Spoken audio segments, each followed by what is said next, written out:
Joining us in the Informer studio is a young man called Jarrod Dunn. Jarrod has decided that he's going to be the stay-at-home dad. In this world of 2020 and starting to come out of COVID, that's a pretty brave thing to do. Yeah, well, first off, George, thanks for having me. No, our pleasure. Yeah, it was a challenge to actually take on this role, and probably just to clarify, it's something that we actually made the decision to do without COVID being present at the time. It wasn't thought of. So at the beginning of the year, you guys decided amongst yourselves, that's you and Chanel, your wife, yep. decided, you know what? And now, had Florence, your second, been born at the time, or was she about to be born? About to be born. So we made this decision to swap roles probably probably September last year. So it's your wife, Chanel, yourself, and young Jude. Yeah, I've got Jude, who's 2.5 years old. Wow. Yep. Okay, so you're thinking to yourselves, what's coming up next? We've got another baby on the way. Yep. And you said to Chanel, well, I'm thinking, my turn to maybe try the swap and be at home. So I guess in our case, we both had professional careers. We both went to uni. We both had undergraduate degrees. My wife actually went back and did some additional studies and completed a master's in public health. Wow. And we basically found out that we were having Florence, our second child, about 2 weeks after she graduated.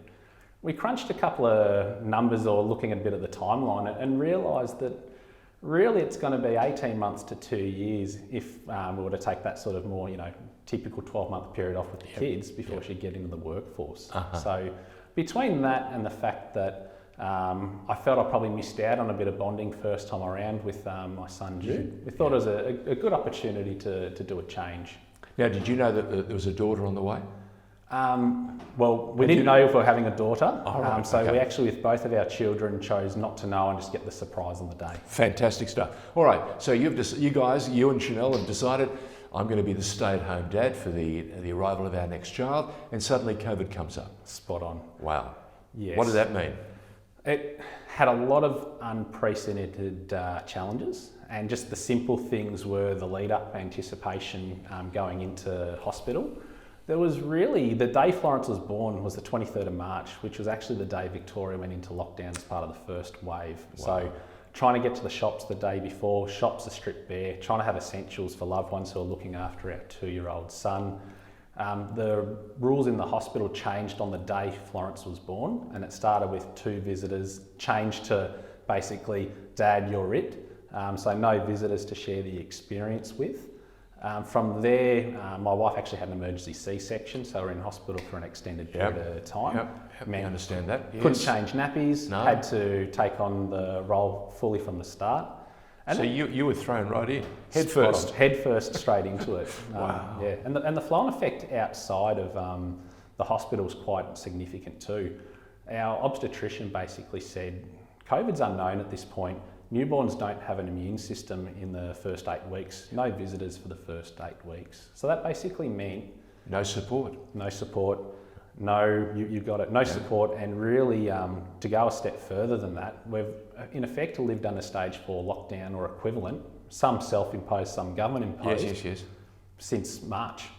Yeah. That has challenges around loneliness, stress, anxiety, carer burnout. You also can't get away from one another. No. Not that you want to, but you know what I'm talking about. You do need a break though too. Yeah. Now, did you find also the house suddenly got smaller very quickly? It did. We are lucky in that we had the 2 living areas, but we lost a whole space straight out off the bat, so my wife could work from home. We had to put a latch on the door, because when you've got a 2.5-year-old, he can open every door in the house, including the front door, and get out if he wants to.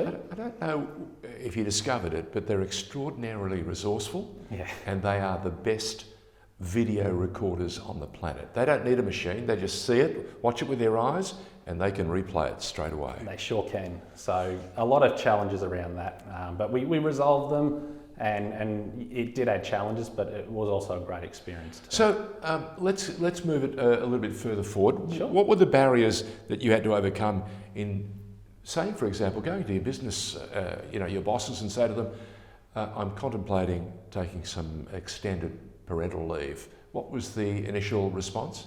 It was probably mixed. Mixed is probably a fair word, but to be fair to the organisation, it's not common. No, it's an assault on their senses. Oh my God. So I'd definitely say, in terms of advice for future dads, is maybe you might be the guinea pig first time, maybe you will be the first. That doesn't always mean the organisation doesn't want to make it happen. But it might just mean you need to make sure you have that open communication channel in place, and be respectful and open in your language, and that might get you the result. What about your work colleagues? I actually had quite a good, I had a good mix actually. You can get the ones, and not just work colleagues, but friends as well. Correct. Who were kind of the good luck, Good luck, right? Yeah. And I couldn't even split if it was male or female. It was really everyone. You get some like that. Yep, You'd get some that would be, Yep. this is great, better be politically correct about it, not sure, and the ones that thought it was fantastic and loved it. So it was a real mix. What about financial barriers? I'd say the biggest one, and that's probably a good point to touch on, is I'm the primary income earner in our household, and if you look at the household income, 65 to 70% of our household income's earned from me. So first time around, the numbers didn't stack up to swap, and my wife wanted that time anyway, so it made sense that we gave her that time. Held off, yeah. Second time around though, we did want to change roles and wanted to make it work, but we realised when you crunch the numbers a bit, or look at the numbers a bit more closely, things like my wife went back in a 3 days a week or a 0.6 capacity. That means she would only get 0.6 of the parental leave next time around, whereas I got the full capacity. I got 14 weeks through my work, which was good.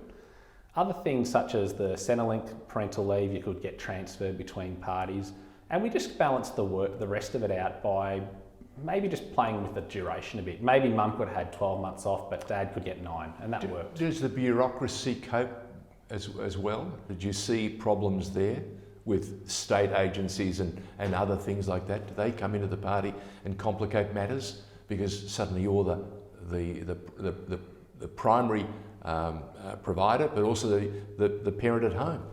Yeah, look, I'd probably say... Or did COVID completely confuse everybody? To be honest, COVID confused everybody in that space.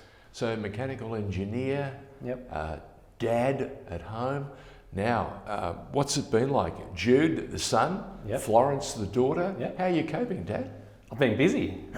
It's great now though. We can actually get out to parks and socialise and do those things. But I'm not going to lie, it's been tough, particularly when we're in that hard lockdown. They're a little bit too young for homeschooling, but there is a homeschooling because you're the parent. That's right. So there's all of that goes on. Don't open the door when mum's working. Yes, we had a lot of challenges around that. I love that. Go on, keep talking. We put a latch on the door. We physically had to put one, 1.5 metres high so we couldn't get in to see mum. But they can climb. They find ways, and probably the big thing was sometimes you turn your back for a minute and had just been through there, straight through, and all of a sudden he's in mum's, Zoom meeting with clients. And that happened a couple of times as well. Dad's feeding one, Jude's run through the house. That's just storytelling. It just adds to the story. Next time you have dinner, when you can have guests. And by the way, through all of this, we touched on it early, you did a lot of this without any support at all. Grandparents and others couldn't come, sisters, brothers, whatever, because you're obliged to comply by the government lockdown. As things are easing, are you expecting to get some more support from others? Oh, definitely. Or is that now built in that you're extraordinarily resourceful?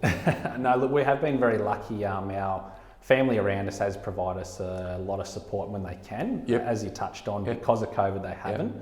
But we're fortunate to know they'll be available for us now. I think like everyone, my wife and I want to get out and be able to have dinner and spend some quality time together without, kids and clean up and all those things too. If you have any advice for young couples contemplating doing this, what should they, take on board, and what advice would you have for them?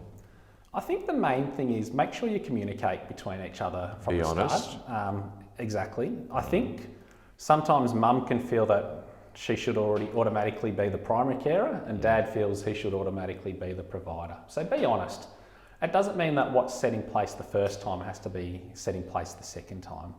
The other thing I'd probably say is, even if you're the secondary carer, mum or dad's secondary carer, get involved from the start. And councils have parents groups, sometimes they're still called mothers group, but they're a great opportunity to meet people. Jarrod Dunn has been our special guest on The Informer, a stay-at-home dad, a professional who, along with his wife, have decided, you know what, first time round you did it, darling, second time round I'm doing it for you. Mate, it's been terrific to cover some of the territory and to give others a chance to understand that the world is changing. Yep. And nothing's staying still. All the very, very best, and good luck for Christmas. No worries, thanks for having me, Dad. George.